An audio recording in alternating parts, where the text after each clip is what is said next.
আপনাদেরকে একটা প্রশ্ন করি, এই দুনিয়াতে আমরা চিরদিন থাকবো কি থাকবো না? বাবারে, এই দুনিয়াতে চিরদিন আমরা থাকতে পারবো না। কিসের বাহাদুরি, কিসের অহংকার, কিসের বাহাদুরি করলা বাবা? এই দুনিয়াতে চিরজীবন বাবা থাকা যাবে না। এই দুনিয়াতে আমার আপনার একদিন চলে যেতে হবে। আমার আল্লাহ পাক রব্বুল আলামিন ডাক দিয়ে বলে, নবী আপনার উম্মতদেরকে বলে দিন, এলান করে দিন গো নবী, প্রত্যেকটা মানুষের এই দুনিয়া থেকে বিদায় হয়ে যাইতে হবে। এই দুনিয়া চিরজীবন থাকার জায়গা নেই বাবা। এই দুনিয়াতে চিরজীবন আমরা থাকতে পারবো না। একটু মুরাকাবার হালতে আলোচনাগুলো শুনবেন বাবা, চেষ্টা করবেন এক ফোঁটা চোখের পানি ছেড়ে দেওয়ার জন্য। ও যুবক ভাইরা, ও মুরব্বী বাবারা, গত বছরও তো এই জমিনের মধ্যে মাদ্রাসার উপলক্ষে মাহফিল হয়েছে বাবা। তবে যারা এই ময়দানে বসে মাহফিলগুলো শুনছে, আলেম উলামাদের আলোচনা শুনছে, আজকে এমন সময় এসেছে অনেক মানুষ তো বাবা এই দুনিয়া থেকে বিদায় হয়ে গেছে। কত বছর মানুষ, যারা মুরব্বী বাবারা এই ময়দানে বসে আলোচনা শুনছিল, তাদের মধ্যে হতে এমনও কিছু মানুষ বিদায় হয়ে গেছে রে বাবা। এই জন্য আমার আপনারও তো এই দুনিয়া থেকে একদিন চলে যেতে হবে, কেউ থাকতে পারবো না। এই দুনিয়াতে চিরজীবন থাকার জায়গা না রে বাবা। যেই দিন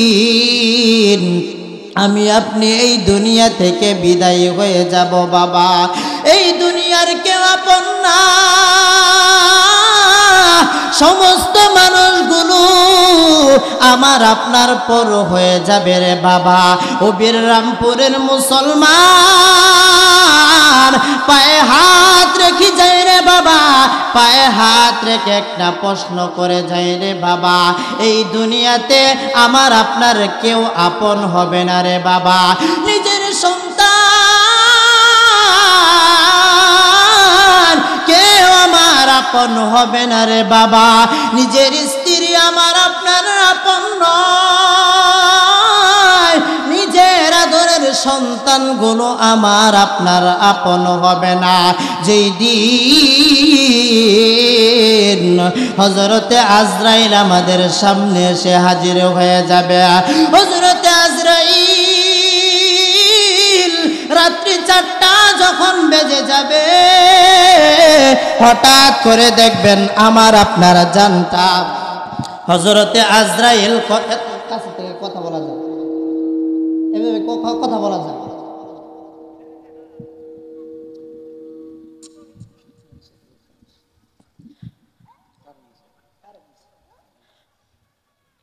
হযরতে আজরাইল আমার আপনার জানটা যখন কবজ করতে আসবে বাবা, ওরে বীররামপুরের মুসলমান, একটু গভীর মনোযোগ দিয়ে আলোচনা গুলা শোনো বাবা।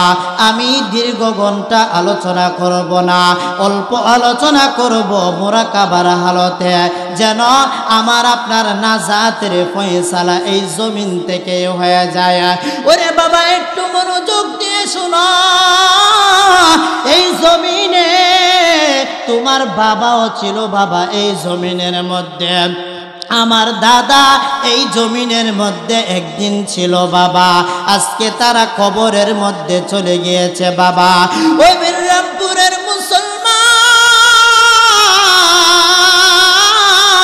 পায়ের মধ্যে পা, মায়ের মধ্যে হাত রেখে প্রশ্ন করে যায়, রাত্র 4টার সময় যদি বাবা কেউ মারা যায়, বীররামপুরের মুসলমান আপনারা একটু জবাব দেন, যখন রাত 4টা বেজে যাবে তখন যদি আমি আপনি মারা যায়, মারা যাওয়ার পরে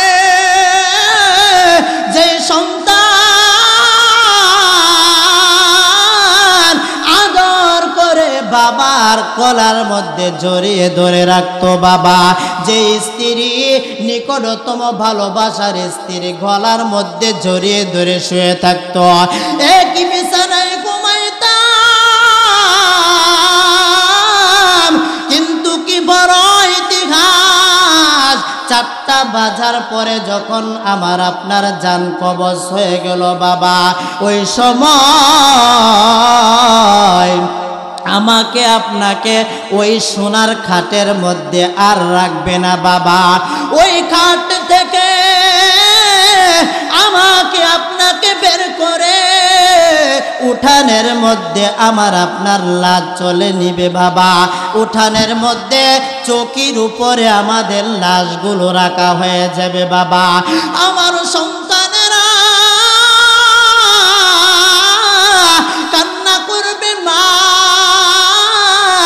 ও মা, আমার বাবাকে তো কোনোদিন দেখলাম না এইভাবে গোসল করতে, আমার বাবাকে কোনোদিন তো দেখলাম না এইভাবে মশারির ভিতরে শুয়ে থাকতে। ওরে মা, আমার বাবার সাথে অনেক দিন চলাফেরা করলাম, একদিনও তো দেখলাম না আমার বাবাকে বড়ই পাতার পানি, গরম পানি দিয়ে গোসল করতে গো মা। তখন আমার আপনার মা জবাব দেবে, ওরে সন্তান, তোমার বাবা এই দুনিয়াতে আর নাই রে সন্তান, তোমার বাবা এই দুনিয়া থেকে চিরতরে বিদায় হয়ে গেছে রে বাবা। যেই দিন হযরতে আজরাইল আমার আপনার জান কবজ করে ফেলবে রে বাবা, প্রত্যেকটা মানুষকে আমাকে আপনাকে কাপনের প্যাকেট করে ফেলবে, এমন কিছু শরীরে মারবে। ওরে বাবা, দুনিয়াতে যখন পুলিশে মানুষকে গ্রেফতার করে বাবা, দেখবেন হাতের মধ্যে একটা বাত লাগায়, কিন্তু এমন এক মৃত্যু, এমন এক ভয়াবহ অবস্থা হয়ে যাবে বাবা, যেই দিন আমার জীবনের শেষ নিষ্ঠাটা যখন ত্যাগ হয়ে যাবে রে বাবা। ও বীররামপুরের মুসলমান, একটু দিলের কানটা লাগায় শোনা, এক ফোঁটা চোখের পানি ছেড়ে দেওয়ার চেষ্টা কর। আমার মালিক ডাক দিয়ে বলে, ও নবী, আপনার উম্মতদেরকে জানায়া দেন, আপনার উম্মতদেরকে এলান করে দেন গো নবী, আমার বান্দাকে আপনি এলান করে দেন, ঘোষণা করেন গো নবী, বান্দার চোখের পানি বড় কবর হয়। ও গো নবী, আপনার বান্দাদেরকে বলে দেন, আমার বান্দা যখন কান্নাটা লাগাইয়া চোখের পানিটা ছেড়ে দিয়ে যখন আমার বান্দা কান্না শুরু করে, আমি মালিক ওই বান্দার জীবনের গুনাহগুলো মাফ করে দেয়। ওরে বীররামপুরের মুসলমান, এই দুনিয়াতে আমার আপনার কেউ আপন হবে না, আমার আপনার সন্তানও আপন হবে না, নিকটতম স্ত্রীও আপন হবে না, নিজের ভাই, নিজের বোন, মা বাবা কেউ আমার আপনার আপন হবে না। এই দুনিয়াতে এই যে বীররামপুর স্কুল মাঠের মধ্যে আমার আপনার জীবনের শেষ জানাজা যখন পড়াইবে বাবা ইমাম সাহেব হুজুর, বড় এক জানাজার মধ্যে হাজার হাজার মানুষ দাঁড়ায়া যাবে বাবা। ওই দিন আমার চক্ষু দ্বারা সমস্ত কিছুই তো দেখতে থাকব, আর আমি মনে মনে বলবো, হায় হায়, এই জানাজারের মধ্যে হাজার হাজার মানুষ, মনে হয় এই মানুষগুলো আমার সাথে যাবে। ও বীররামপুরের মুসলমান, না না না, কেউ আমার সঙ্গে যাবে না রে বাবা। জানাজার ময়দানটা যখন শেষ হয়ে যাবে, আমি আপনি মনে করব সবাই মনে হয় আমার সাথে যাবে। হঠাৎ করে যখন দেখব না দুনিয়া বড় পাশার, কার জন্য দুনিয়া কামাইলাম, কার জন্য কামাই করলাম, কার জন্য দোকান করলাম, কার জন্য বাড়িঘর করলাম, কার জন্য বিদেশের মাটিতে কাজ করলাম, কার জন্য এই জমিনের মধ্যে ফজরের পর পর ঠান্ডা পানির মধ্যে নেমে গিয়ে, কার জন্য মাথার গাম পায়ে দিয়ে মাথার গাম পায়ের মধ্যে পড়ে গিয়েছে, কার জন্য রিক্সা চালাইলাম রে। আজকে তো কেউ আমার আপন নয়। ওই দিন আমার অন্তরে পূজা আসবে গাই গাই, এই দুনিয়াতে কেউ আমার আপন না। একটু আগে বাড়েন রে বাবা। হঠাৎ করে আমি আপনি মনে করব মনে হয় কেউ আমার সাথে যাবে না। মনের মধ্যে চিন্তা আসবে, হাই হাই হাজার হাজার মানুষ কেউ আমার সাথে গেল না। মনে হয় চারজন মানুষ যে খাটিয়াটা আস্তে আস্তে কবরের দিকে নিয়ে যাইতেছে, এই মানুষগুলো মনে হয় আমার সাথে যাবে। ওরে বীররামপুরের যুবক ভাই, ও পর্দার অন্তরের মা, দিনের কানটা লাগাই আলোচনা গুলো শোনো রে মা। এই দুনিয়াতে কেউ তোমার আপন না। ও বৃদ্ধ বাবাজিরা, অনেকের বয়স তো 60-65 হয়ে গিয়েছে। কোন দিন জানি হযরতে আজরাইল আসে, আর আজরাইলের কাছে আমি আপনি কি হিসাব দিব রে বাবা? আমার মাওলার কাছে আমরা কি হিসাব দিব রে বাবা? এই জন্য আমার আল্লাহ ডাক দিয়ে বলে, নবী আমার বান্দাদেরকে জানায়া দেন, আপনার উম্মতকে এলান করে দেন, ঘোষণা করেন গো নবী, এই কবর বড় কঠিন জায়গা। কবরে আসার আগে যেন সামানগুলো জোগাড় করে আসা। আমি আপনি আমার আপনার চক্ষু দ্বারা দেখতে থাকবো বাবা, আর মনে মনে বলবো কান্দ দিবারাতি,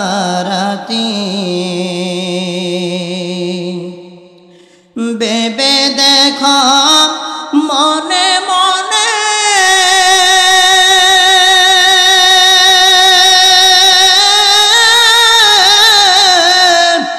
বেবে দেখো মনে মনে, কেউ হবে না তোমার সঙ্গের সাথী।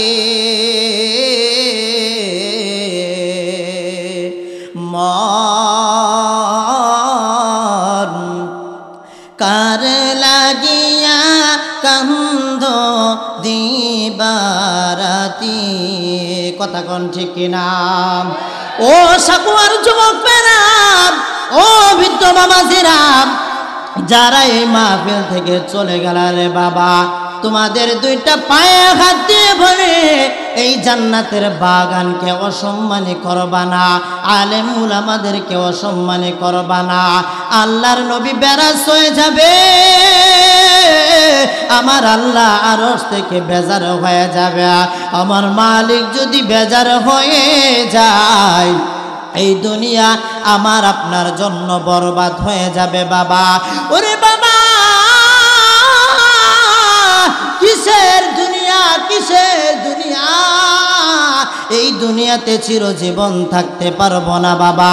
এই দুনিয়া ছেড়ে চলে যাব একদিন, ঠিক কিনা? মায়ারি বাঁধন ভেঙে যাবে একদিন, এ দুনিয়া ছেড়ে চলে যাব একদিন, মায়ারি বাঁধন ভেঙে যাবে একদিন। আসব না আমি আর, আসব না আমি আর এ ভুবনে কোনো দিন, এ দুনিয়া ছেড়ে, বলেন, এই দুনিয়া ছেড়ে চলে যাব একদিন, মায়ারি বাঁধন ভেঙে যাবে একদিন। অতি সালের বেড়া, ও যুবক ভাইয়েরা, ও পর্দার অন্তরের মা বোনেরা, ও বৃদ্ধ বাবাজিরা, দিনের কানটা লাগায় একটু মনোযোগ দিয়ে আলোচনা শোনা। বলতেছিলাম বাবা, এই দুনিয়াতে আমার আপনার কেউ আপন হবে না রে বাবা। এই দুনিয়াতে নিজের সন্তান কেউ আমার আপন হবে না। আমি আপনি মনে করব,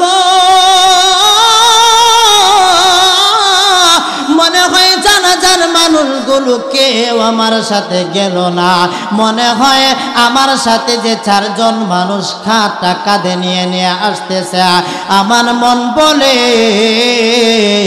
এই চারজন মানুষ মনে হয় আমার সাথে কবরে যাবে। ও বীররামপুরের মুসলমান, একটু মুরাকাবার খানুতে বয়ানটা শুনে যাও। না না বাবা, কেউ আমার সাথে কবরে যাবে না। যেই দিন ওই কবরে শুয়ে দিবে, কবরে শুয়ে দেওয়ার পর যাদের নেককার সন্তান এই দুনিয়াতে আছে বাবা, দেখবেন নেককার সন্তানটা কবরের মধ্যে যখন নেমে যায়, সন্তানটা নেমে যাওয়ার পরে কবর থেকে দেখবেন একটু সময় লাগায়া লাগায়া উঠে বাবা, আর বাবার কাপড়ের কাপড়টা সরায়া আর ডাইকা বলে, আব্বা জীবনের শেষ দেখাটা বুঝি এই মাত্র দেখে নিলাম, আর কোনোদিন দেখা হবে না। ও সকল যুবকেরা, কিসের বাহাদুরি করলা বাবা, কিসের রক্ত তোমার গরম হয়ে গেল? ও বৃদ্ধ বাবাজিরা, হতে পারে আমার আপনার আছে রাত্রিবেলায় হযরতে আজরাইল চলে আসতে পারে। কত মানুষ এই দুনিয়া থেকে বিদায় হয়ে গেল, রাস্তার মোড়ে মোড়ে, রাস্তার মোড়ে মোড়ে দেখি যুবকের মৃত্যু। কত জায়গায় মাহফিল করিয়া দেশ ভ্রমণ করে দেখি কত যুবকের মৃত্যু হয়ে যাচ্ছে রে বাবা। কত মুরব্বি এই দুনিয়া থেকে বিদায় হয়ে যাইতেছে বাবা। আমার আপনার আজরাইল জানি না কোন দিন জানি আমার আপনার জন্য চলে আসবে বাবা। হযরতে আজরাইল আমার আপনার যা যেদিন কবজ করবে, ওই দিন কোনো ডাক্তার, কোনো মেডিসিনে কোনো কিছু কাজে আসবে না গো।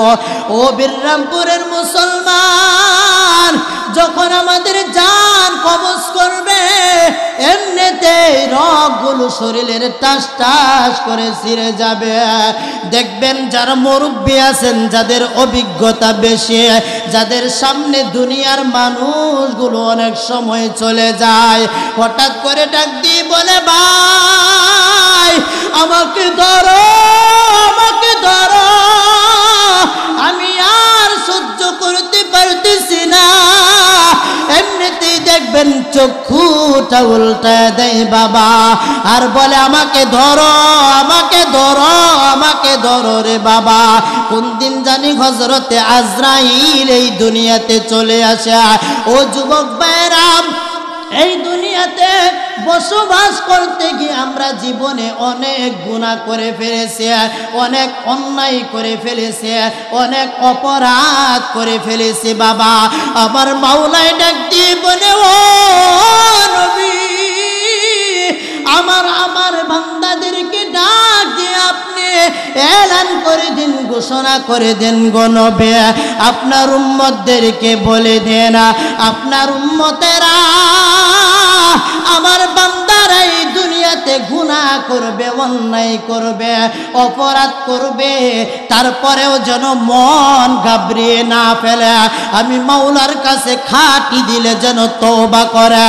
আমি আল্লাহ হলাম রহমান, আমি আল্লাহ হলাম রহিম, আমি আল্লাহ হলাম খালেক, আমি আল্লাহ হলাম মালেক।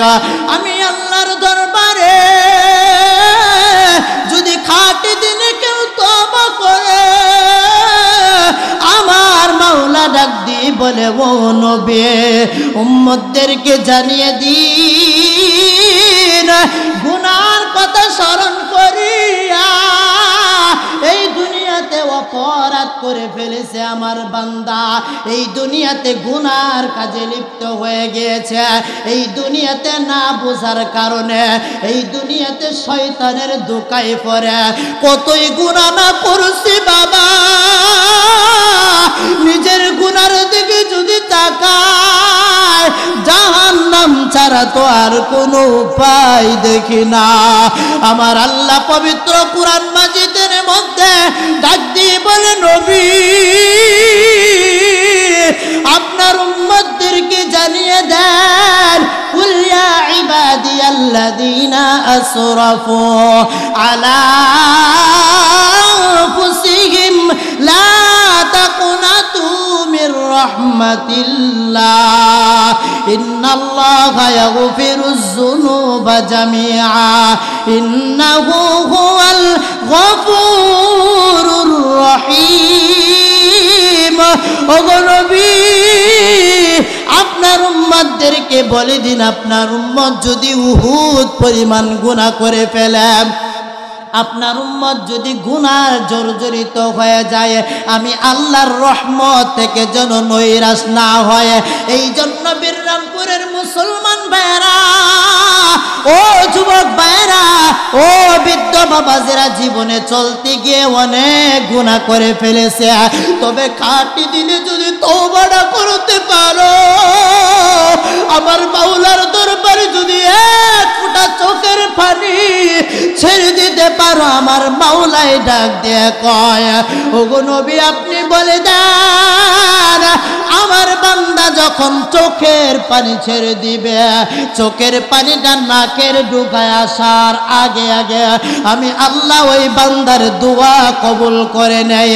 আমি জানি না কোন যুবক ভাইটা গুনাহ করেছ, কত অন্যায় করে ফেলেছ, অপরাধ করে ফেলেছ, এই দুনিয়াতে শয়তানের ধোঁকায় কত গুনাহ হয়ে গিয়েছে বাবা। আমার মাওলার কাছে খাঁটি দিলে তওবা কর, আমার মাওলার কাছে অন্তরের কানটা লাগাইয়া তওবা কর, আমার আল্লাহ জীবনের গুনাহগুলো মাফ করে দিবে। কিভাবে মাফ করে দিবে বাবা? আল্লাহর নবীর সাহাবী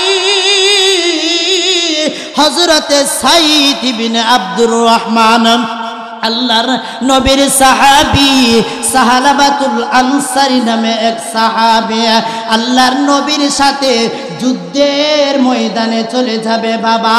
আমার নবী ডাক দিয়ে বলে, সাঈদ তুমি তো যুদ্ধের ময়দানে যাইবা, যুদ্ধের ময়দানে যাইবা ঠিক আছে, আমি নবীর সাথে, কিন্তু তোমার স্ত্রীর দায়িত্ব কার কাছে দিব, তোমার সংসারের দায়িত্ব কার কাছে দিব? ও যুবক ভাইরা দিলের কানটা লাগায় একটু শুনবা, দেখো যুবকের তওবাটা কেমন হয়েছে, সাহাবীর তওবাটা কেমন হয়েছে বাবা।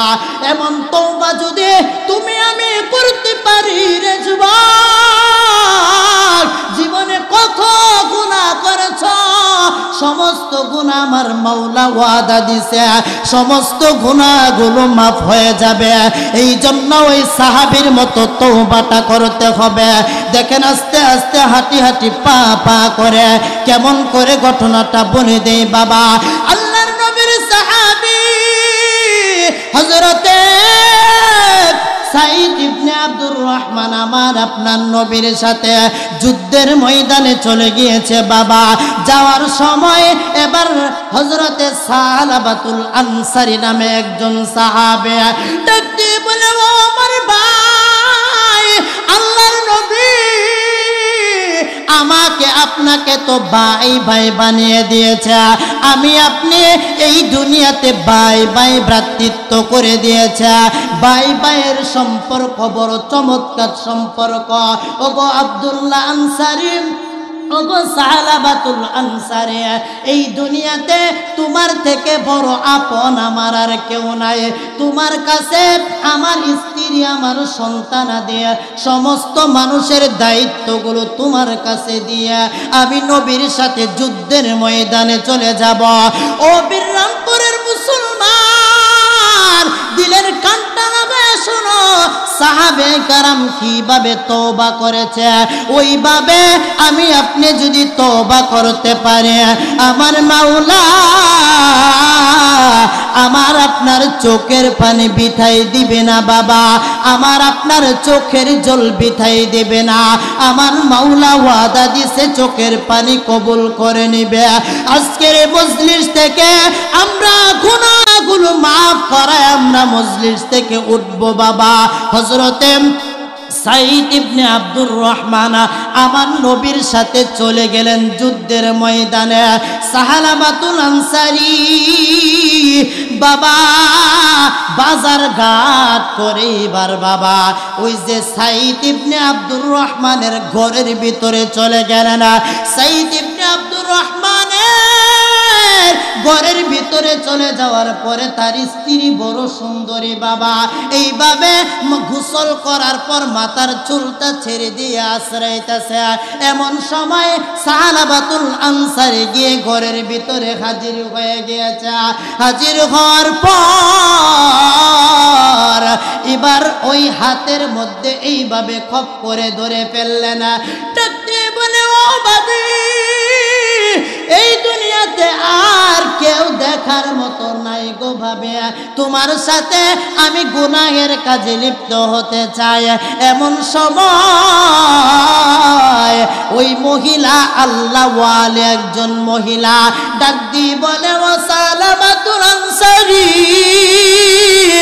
তোমার হাত ধরাটা দুনিয়ার কোন মানুষ দেখবে না, তোমার সন্তান দেখবে না, তোমার মা বাবা কেউ দেখবে না, আমার স্বামী সাইদ ইবনে আব্দুর রহমানও দেখবে না, কিন্তু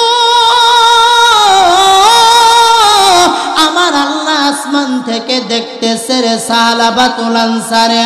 সাহালাবাতুল আনসারী এবার তার কাশব খুলে গিয়েছে বাবা।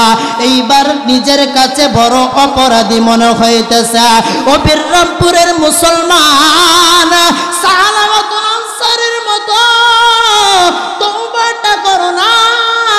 জীবনে কতই গুনাহ করে ফেলেছো রে যুবক ভাই, ও বৃদ্ধ বাবাজিরা, মনের অজান্তেও তো কত গুনাহ হয়ে গিয়েছে। একটু মনের কানটা লাগায়া শুনে নাও বয়ানটা, অত্যন্ত চমৎকার করে আমি বলে দিব রে বাবা। হযরতে সালাবাতুল আনসারী এবার নিজের ভুল বুঝতে পেরে বাবা এবার তওবা করা শুরু করলেন। পাত্র ছেড়ে দিয়ে এবার দৌড় দিয়ে এবার একটা গাছের নিচে গিয়া এবার মাথাটা ঝুঁকাইয়া এবার সেজদারত অবস্থায় কান্না শুরু করে দিয়েছে। ওরে বাবারা, কয়দিন গুনাহ করে তোমার চোখের দ্বারা পানি ফালাইছো বাবা, কয়দিন আমার মাওলার কাছে তওবা করছো বাবা, কারণ কোন দিন জানি হযরতে আজরাইল আমাদের দুয়ারের সামনে এসে হাজির হয়ে যায় বাবা। ওই দিন তওবা করার সুযোগটা পাইবা না, হতে পারে আমার আপনার জীবনের শেষ মাহফিল এটাও হতে পারে। এই জন্য দিলের কানটা লাগায়া খাটি দিলে তওবা করে নিবা। আমার মাওলা আমার আল্লাহ কবুল করে নেবে, ওয়াদা করেছে। আমার মালিক ডাক দিয়ে বলে, লা তাকুনাত মির রাহমাতিল্লাহ ইন্নাল্লাহা ইয়াগফিরুয যুনুবা জামিআ ইন্নাহু হুয়াল গফুরুর রহিম। আল্লাহু আকবার। ও যুবকেরা, খাঁটি দিলে তওবাটা করে নিবা বাবা। হযরতে সাহালাবাতুল আনসারী এবার জমিনের পরে সাজদায় পরে কান্না শুরু করে দিলেন আর ডাক দিয়ে বলে, ও মালিক, এই জমিনে আমার চেয়ে বড় গুনাহগার বান্দার কেউ নাই, এই জমিনে আমার মতো নাফরমান বান্দার কেউ নাই, এই জমিনে আমার মতো বদকার কেউ নাই। ও গো আল্লাহ, আমি বড় অন্যায় করেছি, আমি বড় অপরাধ করে ফেলেছি গো মালিক, আমি আমানতের খেয়ানত করে ফেলেছি, আমাকে মাফ করে দেন, আমার জীবনের গুনাহগুলো ক্ষমা করে দেন। এইভাবে জাহান্নামের ভয়ে, হাসরের মাঠের ভয়ে সাহালাবাতুল আনসারী কান্না করতেছে বাবা। কান্না করতে করতে এবার ওই দিক থেকে যুদ্ধের ময়দান শেষ হয়ে গিয়েছে বাবা। যুদ্ধের ময়দান শেষ হয়ে যাওয়ার পর সাইদ ইবনে আব্দুর রহমান এবার বাসার মধ্যে ব্যাগ করলেন বাবা। স্ত্রীকে ডেকে বলে, ও পানের স্ত্রী, আমার ভাই সাহালাবাতুল আনসারী কোথায় গিয়েছে? আমার ভাইয়ের চেহারা না দেখলে আমার কাছে বড় খারাপ লাগে। ডাক দিয়ে বলে, স্বামী, আপনার ভাই বড় অপরাধ করে ফেলেছে, আপনার ভাই বড় অন্যায় করে ফেলেছে, আপনার ভাই বড় আমানতের খেয়ানত করে ফেলেছে। ও সাকুয়ার ভাইরা, ও বীররামপুরের ভাইরা, কত না এতিমের মাল আত্মসাৎ করে খাইছ বাবা, কত না নিজের বাতিজার মাল আত্মসাৎ করে খাইছ, কত না গুনার কাজে লিপ্ত হয়েছ। তবে খাঁটি দিলে যদি তওবা করো, আমার মালিক কিভাবে কবুল করে দেখো। আমার আল্লাহ বলে, ও বান্দা, আমি আল্লাহর কাছে খাঁটি দিলে তওবা করো, আমি আল্লাহ জীবনের গুনাহগুলো মাফ করে দিব। ওই দেখতে সাইদ ইবনে আব্দুর রহমান চলে আসলেন, বলে, তোমার ভাই পূর্ব দিকে চলে গিয়েছে। পূর্ব দিকে যাইতে যাইতে যাইতে যাইতে গিয়ে দেখা একটা গাছের নিচে সেজদায় দিয়ে কান্না করতেছে। আর দেখতে বলে, মালিক, আমি অন্যায় করেছি, অপরাধ করে ফেলেছি। এইভাবে গুনগুন করে জাহান্নামের ভয়ে, দুজকের ভয়ে কান্না করতেছে বাবা। এমন সময় সাইদ ইবনে আব্দুর রহমান ডাক দিয়ে বলে, ও আমার ভাই, তুমি কি গুনাহ করেছো, কি অন্যায় করেছো? মালিকের দরবারে তওবা করো, আর গুনার খাতাগুলোর দিকে স্মরণ করে একটু তওবা করো বাবা। ও সাকুয়ার ভাইরা, আপনারাও মনে মনে একটু তওবা করেন। ও মালিক, জীবনে কত গুনাহ করেছি, অন্যায় করেছি গো মালিক, জীবনে কত অপরাধ করেছি, আপনার দরবারে তওবা করে আর জীবনে করব না। ওদিক দিয়ে ওই সাহালাবাতুল আনসারীকে ডাক দিয়ে বলে, সাহাবা, গুনাহ করেছো, আল্লাহর দরবারে তওবা করো, তবে বাসার মধ্যে চলো। এবার ডাক দিয়ে বলে, না না না ভাই, আর বাসার মধ্যে যাব না। ডাক দিয়ে কয়, আমি বাসার মধ্যে ততক্ষণ পর্যন্ত যাব না যতক্ষণ না পর্যন্ত আমার মালিক আমাকে না মাফ করে, যতক্ষণ না পর্যন্ত আমার মালিক আমার জীবনের গুনাহগুলো না মাফ করে। ও যুবক ভাইরা, দিলের কানটা লাগাইয়া দাও না, একটু যদি দিলের কানটা লাগাইয়া আমার মাওলার দরবারে তওবা করতে পারো। জীবনে কত আলোচনায় শুনছো বাবা, জীবনে কত বয়ান শুনছো বাবা, আজকের বয়ানটা দিলের কানটা লাগায়া শোনা। হুজুর জীবনে ভুল করেছে, অন্যায় করেছে, অপরাধ করেছে, হুজুর আর জীবনে গুনাহ করব না। সাহাবাতুল আনসারের মতো জীবনে তওবা করতে চায়। ওই দিক দিয়ে সাহাবাতুল আনসারী ডাক দিয়ে বলে, ও সাইদ, আমি বাসায় যাব না ততক্ষণ না পর্যন্ত যাব না রে সাইদ, ততক্ষণ যাব না যতক্ষণ না পর্যন্ত আমার গুনাহ না মাফ হবে। এইবার আবারও সেজদায় পড়ে কান্না শুরু করলেন। এবারও হযরতে উমর রাদিয়াল্লাহু তাআলা আনহুর দরবারে চলে গেলেন। ডাক দিয়ে বলে, উমর, আমি বড় অপরাধ করেছি, অন্যায় করেছি, গুনাহ করেছি গো উমর, আপনি একটা ফয়সালা দেন, আমার আল্লাহ কিভাবে তওবা করলে গুনাহ মাফ হবে। হযরতে উমর রাদিয়াল্লাহু তাআলা আনহু ডাক দিয়ে বলে, ও সাহাবী, তুমি যে গুনাহ করছো, যে অপরাধ করছো, এই গুনাহ মাফ হবে না। আমি জানি না তুমি আমার দরবার থেকে বিদায় হয়ে যাও। হযরতে উমর রাদিয়াল্লাহু তাআলা আনহুর দরবার থেকে ওই সাহাবী বিদায় হয়ে গিয়েছে। সাহাবী তারপরে রহমত থেকে নৈরাশ হই না বাবা। ও বৃদ্ধ বাবাজিরা, ও বীররামপুরের যুবক ভাইরা, তুমি একবার নামাজ পড়ে একবার মুনাজাত করলা আর ডাক দিয়ে বলো, হুজুর আমার মুনাজাত তো কবুল হয় না। হুজুর জীবনে কতই না দোয়া করলাম, হুজুর জীবনে কতই না মুনাজাত করলাম, একটাও তো কবুল হয় না।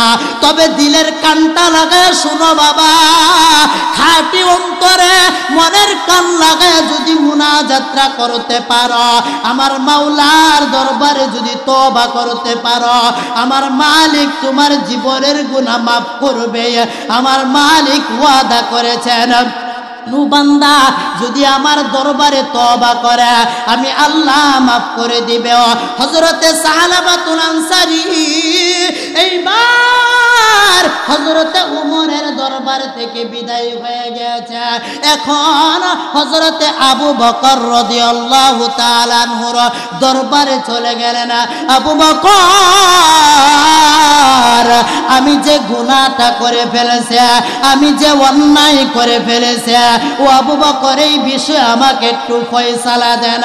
আবু বকর ডাক দিয়ে বলে, ও সালাবা, তুমি বড় অপরাধ করেছো, আমানতের খেয়ানত করে ফেলেছো, আমি জানি না তোমার মাফ হবে কিনা, তুমি আমার দরবার থেকে বিদায় হয়ে যাও। এইবার হযরতে উমরও বিদায় করে দিলেন, হযরতে আবু বকরও বিদায় করে দিলেন। এইবার সাহাবী তারপরে আল্লাহর রহমত থেকে নৈরাশ হয়ে নাই। এইবার হযরতে আলীর দরবারে চলে গেলেন। হযরতে আলীর দরবারে যা বলে, আসসালামু আলাইকুম ইয়া আলী কাররামাল্লাহু ওয়াজহু। ওগো আলী, আমার জীবনে যে গুনাহটা হয়েছে, আমার জীবনে যে অপরাধটা হয়েছে, আমি যে আমানতের খেয়ানতটা করলাম, আমার বউ আমার বাবির সাথে যে খারাপ আচরণটা করলাম, এই গুনাহটা কিভাবে মাফ হবে? আমাকে একটা ফয়সালা দেন না। হযরতে আলী ডাক দিয়ে বলে, সাহাবী, আমি জানি না তোমার গুনাহ কিভাবে মাফ হবে, আমার দরবার থেকে তুমিও বিদায় হয়ে যাও। এইবার হযরতে সাহাবাতুল আনসার এবারও বিদায় হয়েছে বাবা। এবার হযরতে উসমানের দরবারে চলে গেলেন। হযরতে উসমান একই কথা বলে দিলেন বাবা। বলে সাহাবী তুমি বড় অন্যায় করেছো, অপরাধ করেছো, তোমার জীবনে বড় গুনাহ হয়ে গিয়েছে, আমি জানি না আল্লাহ মাফ করবে কিনা, আমার দরবার থেকে তুমিও বিদায় হয়ে যাও, আমি এই ব্যাপারে কোনো ফয়সালা দিতে পারবো না। এইবার সাহাবী ডাক দিয়ে বলে ও আমি তারপরে আল্লাহর রহমত থেকে নৈরাশ হব না। এইবার ডাক দিয়ে বলে হযরতে উমর আমাকে বিদায় করে দিয়েছে, হযরতে আলী আমাকে বিদায় করে দিয়েছে, হযরতে আবু বকর আমাকে বিদায় করে দিয়েছে, হযরতে উসমান আমাকে বিদায় করে দিয়েছে। তবে আমি আল্লাহ রহমত থেকে নৈরাশ হব না, আমি যাই রহমত বড় অন্যায়, বড় এক অপরাধী, নিজেকে বড় মনে হইতেছে। ও সাকুয়ার বাইরা, নিজেকে বড় গুনাহগার মনে হইতেছে।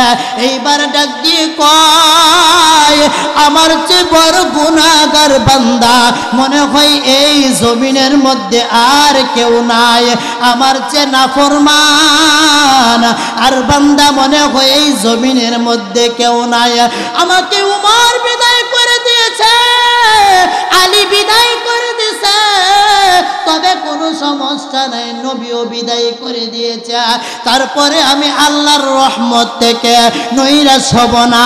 আল্লাহর নবীর দরবার থেকে বিদায় হয়ে যাওয়ার পর ওই সাহাবী আবারও সিজদায় পড়ে পাহাড়ের নিচে এবার বাবা চোখের পানি পালায়া কান্না শুরু করতেছে, আর কাঁদতে কাঁদতে বলে মালিক আমি বড় গুনাহগার, অন্যায় করেছি, অপরাধ করে ফেলেছি, আপনার এই জমিনের উপরে আমার চেয়ে নাফরমান বান্দার কেউ নাই, তবে মালিক আমাকে মাফ করে দিন, আমার জীবনের গুনাহগুলো মাফ করে দেন।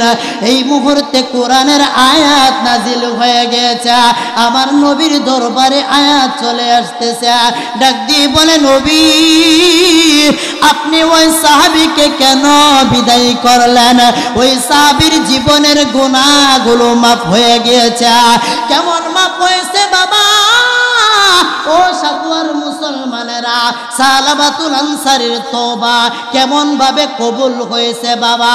আল্লাহর নবী ওই সাহাবীর জানাজার মধ্যে শরীক হয়ে গিয়েছে। এবার বিদ্যা আঙ্গুলি দিয়ে হেঁটে হেঁটে জানাজারের মাঝখানে যাইতেছে আমার নবী।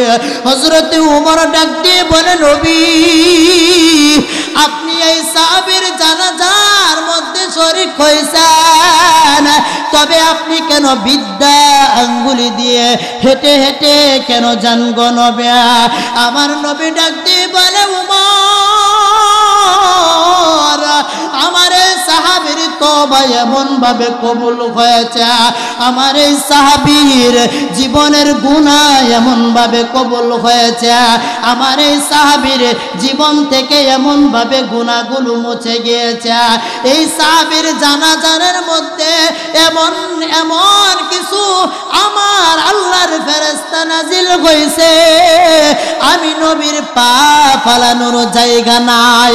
ওরে যুবক ভাইরা, খাঁটি দিলে তওবাটা করতে হবে। এই দুনিয়াতে চিরদিন আমি আপনি থাকতে পারবো না, এই দুনিয়া থেকে আমার আপনার বিদায় হয়ে যাইতে হবে। তবে খাঁটি দিলে যদি তওবাটা করে নাও, আমার আল্লাহ তওবাকারীকে বড় পছন্দ করে, আমার আল্লাহ তওবাকারীকে বড় পছন্দ করে বাবা। এই জন্য আমি এই ময়দানে 10টা যুবক দেখতে চাই, এই ময়দান থেকে একটু দাঁড়ায় যাইবা। হুজুর জীবনে বড় গুনাহ করেছি, হুজুর জীবনে অন্যায় করেছি, অপরাধ করেছি, হুজুর আপনার হাত ধরে তওবা করলাম, হুজুর আর জীবনে গুনাহ খাতার মধ্যে লিপ্ত হব না। এইরকম যদি একটা একটা যুবক থাকো, একটু দাঁড়া যাও না রে যুবক, আমি গুনাহগারের হাতটা ধরে একটু তওবা করবা, আমি মুসাফির মানুষ, দোয়া করে যাব, আল্লাহ তোমাকে কবুল করে নেবে। আরে যুবক, মনের কানটা লাগায়া শোনো, হতে পারে জীবনের শেষ মাহফিল, এটা হতে পারে জীবনের সুযোগ পাইবা কি পাইবা না, এটাও তো হতে পারে বাবা শেষ মাহফিল। এই জন্য একটা যুবক দাঁড়াও না দেখে, আরে যুবক দাও না দেখে, একটা যুবক দাঁড়িয়ে যাও না, হুজুর জীবনে বড় গুনাহ করেছে, অন্যায় করেছি, অপরাধ করেছে, জীবনে কত নামাজ ছাড়ছে, জীবনে কত গুনাহ কামাইছে, হুজুর খাঁটি দিলে তওবা করলাম, আর জীবনে গুনাহ করব না, আর জীবনে অপরাধ করব না। এই দিলের কান্তা লাগায়া শোনো, আর এই খাঁটি দিলে যদি তওবাটা তোমার নসিব হয়ে যায়, এই তওবাটা যদি কবুল হয়ে যায়, কাল কিয়ামতের ময়দানে আল্লাহ তোমাকে বিনা হিসাব জান্নাতের মালিক করে দিবে। খাঁটি দিলে তওবা করে এই দুনিয়া থেকে বিদায় হতে হবে। যদি খাঁটি দিলে তওবা না করি, তাহলে কি হবে? কবরের মধ্যে শাস্তি হবে। কি হবে? শাস্তি হবে। এই দুনিয়া থেকে আমার আপনার চলে যেতে হবে না? আমি আপনি থাকতে পারবো? থাকতে পারবো? আওয়াজ দিয়ে বলেন, থাকতে পারবো? কেউ থাকতে পারবে না। তাহলে কবরের মধ্যে যে চলে যাব, এটা আমরা মুসলমান হিসাবে তো বিশ্বাস করি, একদিন চলে যেতেই হবে। কত নাস্তিক, কত মুরতাদ আমার নবীকে নিয়ে কথা বলে, ইসলামের বিভিন্ন বিষয় নিয়ে কথা বলে, কিন্তু আজও পর্যন্ত কোন নাস্তিক শুনেছেন যে মৃত্যু অস্বীকার করেছে? করছে? অস্বীকার করে নাই। মৃত্যু এমন একটা বস্তু, যেখানে পালন না কেন, আইনামা তাকুনু ইউদরিকুমুল মাউতু ওয়ালাউ কুনতুম ফি বুরুজিম মুশাইয়াদা। আপনি যদি লোহার পিঞ্জিরার ভিতরেও ঢুকে যান বাবা, ওইখানেও মৃত্যু চলে যাবে, ওইখানেও আমার আপনার মৃত্যু ওখানে যে আক্রমণ করে। একজন স্বামী আর স্ত্রী বড় টাকা পয়সার মালিক বাবা। স্ত্রী ডাইকা বলে, স্বামী আপনাকে তো আল্লাহ ধন দৌলত কম দেয় নাই, টাকা পয়সা তো কম দেয় নাই, তবে আলেম উলামাদের মুখে শুনি মৃত্যু নামক বস্তু নাকি আমাদেরকে আক্রমণ করবে, তবে আপনাকে তো টাকা পয়সার মালিক কম বানাই নাই, এমন একটা ব্যবস্থা করেন যেন মৃত্যু নামক বস্তু আমাকে আক্রমণ না করতে পারে। ওরে সাফওয়ার ভাইয়েরা, আল্লাহর বান্দা এবার ঘরের উপরে, 2 তলার উপরে, ছাদের উপরে কাঁচের গ্লাস বানায় এমন একটা প্রাসাদ তৈরি করে দিছে বাবা। এমন প্রাসাদ তৈরি করছে যেই প্রাসাদের ভিতরে মশাও ঢুকতে পারে না বাবা। ওই প্রাসাদের ভিতরে ওই মহিলা মানুষটা প্রত্যেকদিন রাত্রিবেলা ঘুমায়। প্রাসাদের ভিতরে ঢুকে গিয়েছে, দেখি মৃত্যু নামক বস্তু আমাকে কিভাবে আক্রমণ করে। কিন্তু আমার আল্লাহ যে বলেছে, আইনামা তাকুনু ইউদরিকুমুল মাউতু ওয়ালাউ কুনতুম ফি বুরুজিম মুশাইয়াদা। ও দুনিয়ার মানুষ, যেখানেই যাও না কেন, লোহার পিঞ্জিরার ভিতরেও যদি পালায়া যাও, কাঁচের গ্লাসের ভিতরেও যদি পালায়া যাও, ওইখানে তোমাকে মৃত্যু নামক বস্তু আক্রমণ করবে। ওই সন্তানটা, ওই মহিলা মানুষটা রাত্রিবেলা স্বামী স্ত্রী বাবা ঘুমাইতেছে, একটু বাবা উঠবেন না, দিলের কানটা লাগায় শুনবেন, দেখেন মৃত্যু নামক বস্তু কিভাবে আসে। আমার আপনার মৃত্যু একদিন না একদিন চলে আসবে বাবা। ওই যে ছাদের উপরে স্বামী স্ত্রী ঘুমাইতেছে আর তাকায়া দেখে একটা মাকড়সা ছাদের উপরে দেখা যায় বাবা। মহিলাটা মাকড়সা দেখে আর রাগে আর গুসায় বাঁচে না, ডাক দিয়ে বলে স্বামী এই যে মাকড়সা দেখা যায় কাঁচের গ্লাস বানায়া আমাকে পাশা তৈরি করে দিয়েছেন, এরপরেও কিভাবে ওই যে মাকড়সা কাঁচের গ্লাসের ভিতরে ঢুকে গেল? মহিলাটা রাগে আর গুসায় বাঁচে না, লাঠি দিয়ে ঝাড়ু দিয়ে কাঁচের গ্লাসের উপর থেকে এইভাবে জমিনের মধ্যে মাকড়সাটা নিয়ে গেলেন বাবা। এইবার মহিলাটা রাগ আর গুসায় বাঁচে না, এবার পায়ের আঙ্গুলি দিয়ে পায়ের গোড়ালি দিয়ে এবার ওই যে মাকড়সাটা বাবা পিষা আরম্ভ করে দিয়েছে। এই পিষা আরম্ভ করে দেওয়ার পর আর মাকড়সার ভিতর থেকে একটা কাঁটা, বিষাক্ত কাঁটা ওই যে মহিলার পায়ের ভিতরে ঢুকে গিয়েছে। আর ঢুকে যাওয়ার পরে মৃত্যু নামক বস্তু তার হয়ে গিয়েছে। তাহলে এই দুনিয়াতে যত নাস্তিক মুরতাদ সমস্ত মানুষগুলো স্বীকার করে ওই কবরে আমার আপনার একদিন না একদিন চলে যেতে হবে। এই জন্য বাবা ওই কবরে শান্তি পাওয়ার জন্য, ওই কবরে শান্তি আলে থাকার জন্য এই দুনিয়াতে কিছু ব্যবস্থা আমার আপনার জন্য করে দিয়েছে। আমার আল্লাহ ডাক দিয়ে বলে, ও দুনিয়ার মানুষ, ও উম্মতের দল, তোমরা বেশি বেশি দান খায়রাত করো, তোমরা বেশি বেশি সদকা করো। এই সদকা করলে 1 গুণে 10 গুণ বৃদ্ধি হয়ে যায়। কোন সুবহানাল্লাহ।